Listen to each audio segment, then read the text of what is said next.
Bonjour tout le monde et bienvenue. Aujourd'hui, nous allons plonger dans l'histoire fascinante de notre hymne national, la Marseillaise. Avant toute chose, je vous remercie vraiment de bien vouloir vous abonner à cette chaîne pour nous soutenir. Maintenant, commençons cette exploration historique. La Marseillaise a été composée en 1792 par Claude-Joseph Rouget de Lisle, un capitaine du génie en garnison à Strasbourg. Elle est née dans un contexte de tension et de guerre imminente. La France venait de déclarer la guerre à l'Autriche le 20 avril 1792, et l'ambiance patriotique et belliqueuse inspirait des chants militaires.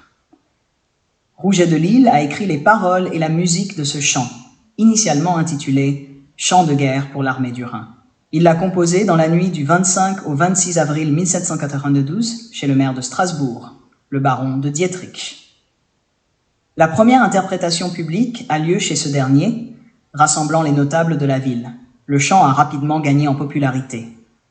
Le 22 juin 1792, il est chanté à Marseille par des volontaires partant pour Paris. Ces soldats marseillais, chantant ce nouvel hymne révolutionnaire, l'ont introduit dans la capitale, où il a été accueilli avec enthousiasme.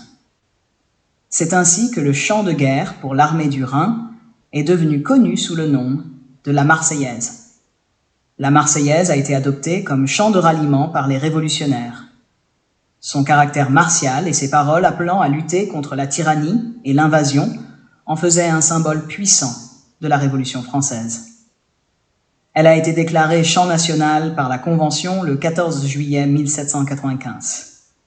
Le refrain répété est célèbre. « Aux armes, citoyens, formez vos bataillons, marchons, marchons, qu'un sang impur abreuve nos sillons. » La phrase « qu'un sang impur abreuve nos sillons » suscite souvent des interrogations.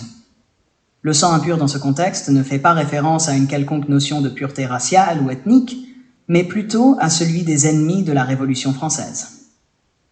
À l'époque de la Révolution, les ennemis extérieurs, les monarchies européennes coalisées contre la France révolutionnaire, et intérieures, les contre-révolutionnaires, étaient perçus comme des menaces à la liberté et à la République. Leur sang, versé lors des batailles, était qualifié d'impur, car ces ennemis étaient vus comme oppresseurs et tyrans. Sous le Consulat et l'Empire, Napoléon Bonaparte a préféré utiliser des chants plus en phase avec son régime, comme le chant du départ. La Marseillaise a donc été quelque peu mise de côté.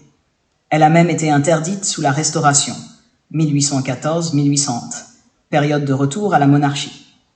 Avec la Révolution de 1830 et l'avènement de la monarchie de Juillet, la Marseillaise a été réhabilitée. Elle est redevenue un symbole de liberté et de résistance, notamment durant les révolutions de 1848.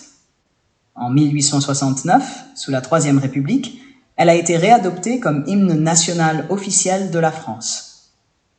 La Marseillaise, de par son histoire et ses paroles, incarne l'esprit de résistance et de liberté qui a marqué la Révolution française. Elle reste un hymne puissant et évocateur, rappelant les valeurs de la République française. Merci d'avoir suivi cette vidéo sur l'histoire de la Marseillaise. Si vous avez aimé, n'oubliez pas de liker, commenter et vous abonner pour plus de contenu sur l'histoire de France. À bientôt pour une nouvelle exploration historique.